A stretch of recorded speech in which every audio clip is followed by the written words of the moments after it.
नमस्कार साथियों, मैं आप सभी का स्वागत करता हूं विकास एकेडमिक जीएस परिवार में। उम्मीद करता हूं आप सभी लोग स्वस्थ होंगे, मस्त होंगे, आप सभी लोग की पढ़ाई लिखाई अच्छी चल रही होगी दोस्तों। तो साथियों, आज मैं आप सभी के लिए लेकर आया हूं संविधान का पार्ट 3। इसमें हम सभी इंपॉर्टेंट क्वेश्चन को कवर करेंगे जो एग्जाम में बार बार पूछे जा रहे हैं। तो दोस्तों, सेशन में लास्ट तक बने रहिएगा, आपके एग्जाम के लिए बहुत ही महत्वपूर्ण शामिल होगा। तो आइए दोस्तों, हम एक एक करके क्वेश्चन को देखते हैं और क्वेश्चन का आंसर करते हैं। उसके पहले मैं कुछ आपको बताना चाहता हूँ, सुनाना चाहता हूँ कि समय लगेगा मगर नाम होगा। समय लगेगा मगर नाम होगा। आज मेहनत है तो कल मुकाम होगा दोस्तों। आज मेहनत है तो कल मुकाम तो हासिल होगा ही होगा। तो हम लोग मेहनत करते रहें, आज नहीं तो कल उसका फल तो मिलेगा ही मिलेगा। तो आइए क्वेश्चन को हम लोग एक एक करके देखते हैं। पहला क्वेश्चन आपकी स्क्रीन पर है, इसका आंसर करिए आप लोग। नागरिकता का उल्लेख संविधान के किस भाग में है? नागरिकता का उल्लेख जो है संविधान के किस भाग में है? इसका आंसर करिए। भाग 1, भाग 2, भाग 3 या भाग 4। तो आप लोग इसका आंसर करिए, इसका क्या आंसर होगा? तो भाग 2 में नागरिकता की बात की गई है। क्या? भाग 2 में नागरिकता की बात की गई है। इसे आप लोग याद रखिए। कहाँ से कहाँ तक? तो आर्टिकल 5 से लेकर के 11 तक नागरिकता की बात की गई है। ठीक है, इसे आप लोग ध्यान रखिएगा। तो इसका आंसर बी हो जाएगा। आइए नेक्स्ट क्वेश्चन पर चलते हैं। विदेशी नागरिकता स्वीकार करने पर भारतीय नागरिकता समाप्त हो जाती है। यह कौन से आर्टिकल में बताया गया है? जैसे आप मान लीजिए इंडिया में रह रहे हैं, इंडिया की नागरिकता छोड़ करके जाके विदेशी नागरिकता ले लेते हैं, तो स्वतः आपकी नागरिकता समाप्त हो जाती है, भारतीय नागरिकता। तो यह कौन से आर्टिकल में बताया गया है? तो इसे आप लोग ध्यान रखिएगा। यह आर्टिकल 9 में बताया गया है। ठीक है, इसे आप लोग ध्यान रखिएगा। इसका आंसर बी हो जाएगा। आइए नेक्स्ट क्वेश्चन पर चलते हैं।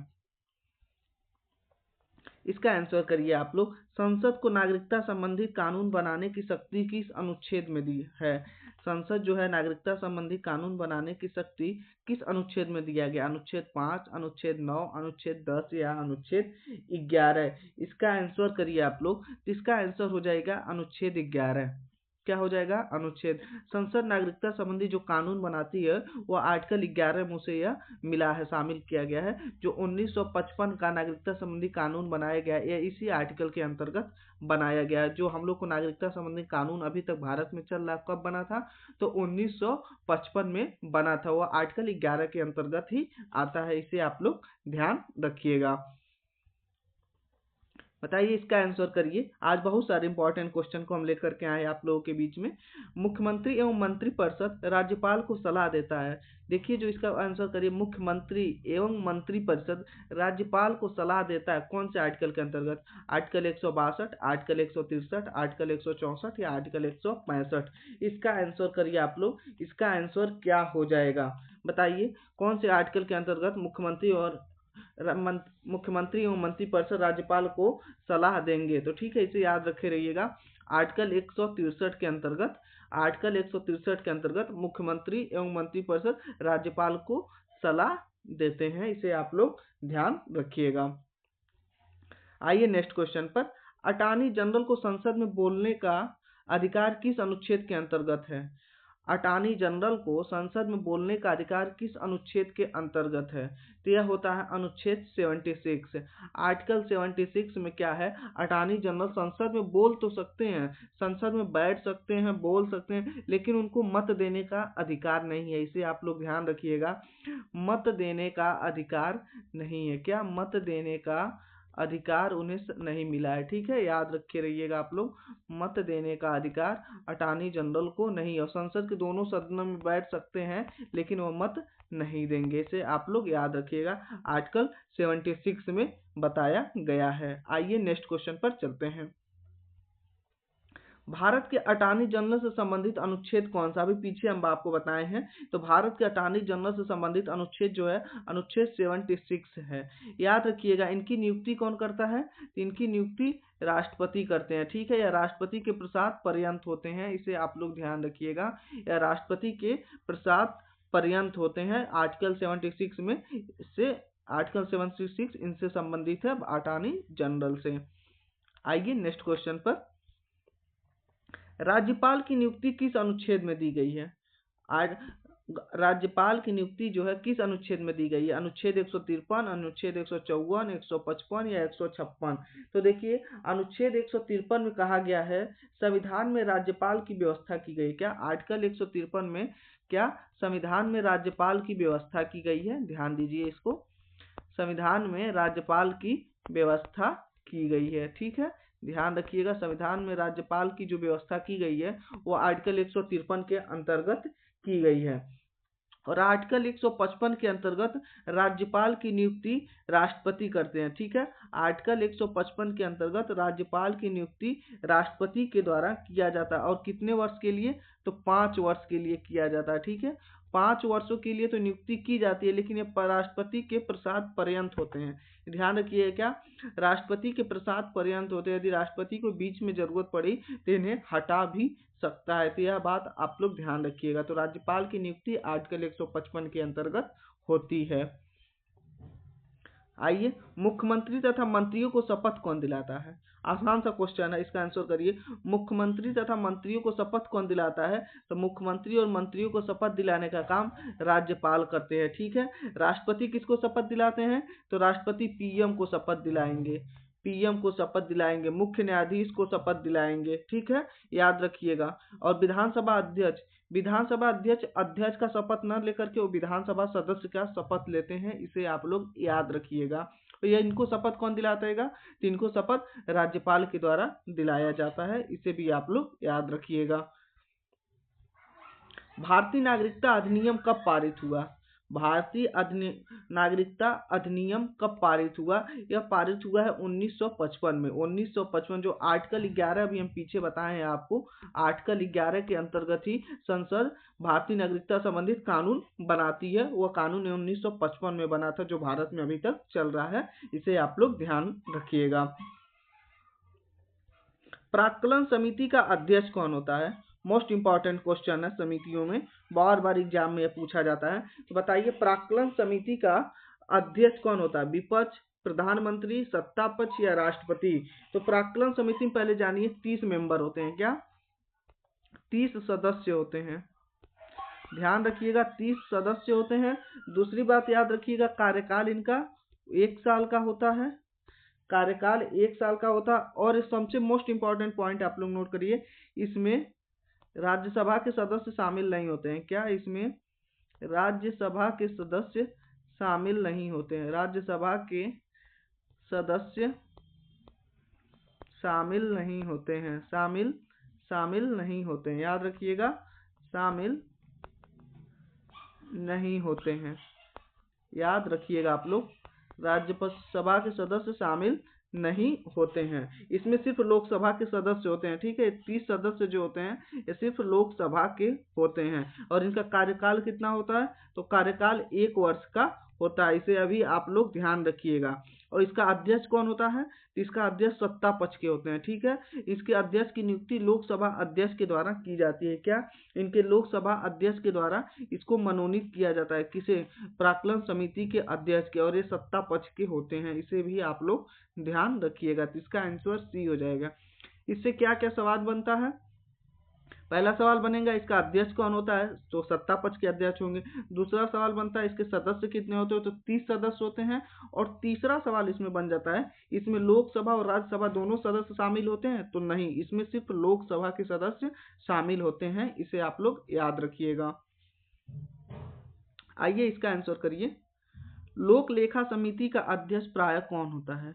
लोक लेखा समिति का अध्यक्ष प्रायः कौन होता है? तो इसके पहले इसका भी मेंबर जान जाइए आप लोग। इसमें 22 मेंबर होते हैं। कितने? 22 सदस्य होते हैं। कितना? 22 सदस्य होते हैं, जो 15 कितना होते हैं?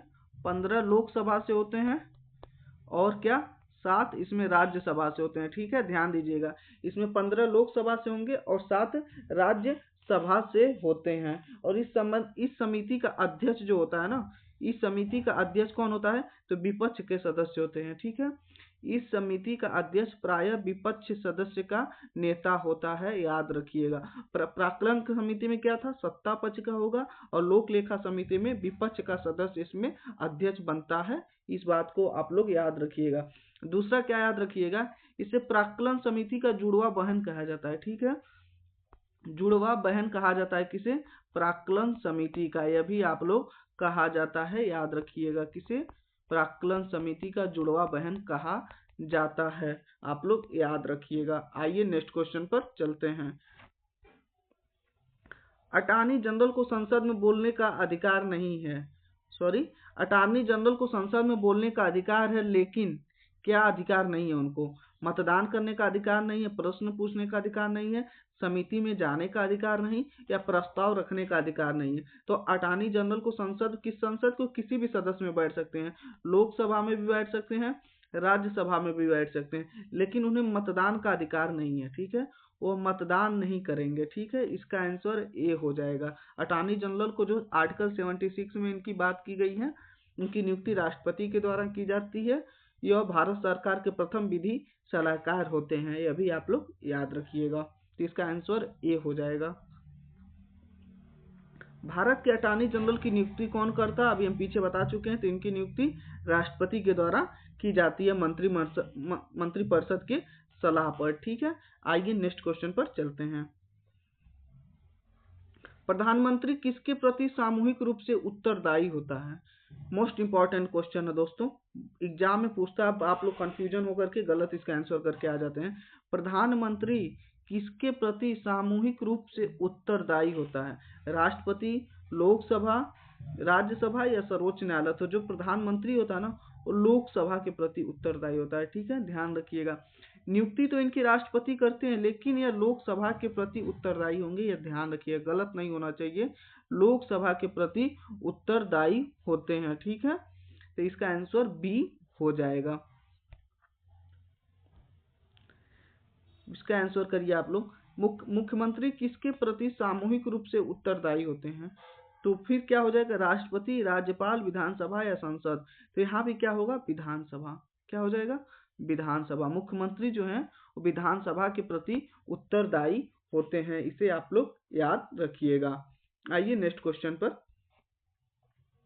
मौलिक अधिकारों का प्रहरी किसे कहा जाता है? मौलिक अधिकारों का प्रहरी किसे कहा जाता है, या रक्षक किसे कहा जाता है? बताइए, राष्ट्रपति को, संसद को, सर्वोच्च न्यायालय को या उच्च न्यायालय को? तो मौलिक अधिकारों का प्रहरी आपका सर्वोच्च न्यायालय को कहा जाता है। किसे कहा जाता है? तो सर्वोच्च न्यायालय को इसका प्रहरी कहा जाता है, इसे आप लोग याद रखिएगा। तो इसका आंसर सी हो जाएगा। भारत का प्रथम मुख्य चुनाव आयुक्त कौन था? आंसर करिए आप लोग। भारत का प्रथम मुख्य चुनाव आयुक्त कौन था? टी.एन. शेषन, सुकुमार सेन, राजीव कुमार, जे.एम. लिंगदो? तो भारत का प्रथम मुख्य चुनाव आयुक्त सुकुमार सेन थे, इसे आप लोग याद रखिएगा। इसका आंसर बी हो जाएगा। और कमेंट करके हमें आप लोग बताइए, वर्तमान में कमेंट में आप लोग मुझे बताइएगा, भारत का प्रथम मुख्य चुनाव आयुक्त तो सुकुमार सेन है, तो वर्तमान में कौन है? वर्तमान में कौन है मुख्य चुनाव आयुक्त? आप लोग कमेंट करके जरूर बताइएगा मुझे। आइए नेक्स्ट क्वेश्चन पर चलते हैं। भारत का उपराष्ट्रपति किस सदन का पदेन अध्यक्ष होता है? भारत का उपराष्ट्रपति किस सदन का पदेन अध्यक्ष होता है? लोकसभा, राज्यसभा, संसद या संविधान सभा? तो देखिए, जो उपराष्ट्रपति होता है और राज्यसभा का पदेन अध्यक्ष होता है। क्या? राज्यसभा का पदेन अध्यक्ष होता है, या क्या बोलते हैं इसको हम लोग? सभापति बोलते हैं। क्या? सभापति। तो राज्यसभा का सभापति कौन होता है? तो उपराष्ट्रपति होता है, इसे आप लोग ध्यान रखिएगा। आइए नेक्स्ट क्वेश्चन पर। संविधान की आत्मा किसे कहा गया है? संविधान की आत्मा किसे कहा गया? प्रस्तावना को, मौलिक अधिकार को, नीति निर्देशक तत्व को या मूल कर्तव्य को? संविधान की आत्मा जो है वो प्रस्तावना को कहा गया। किसे?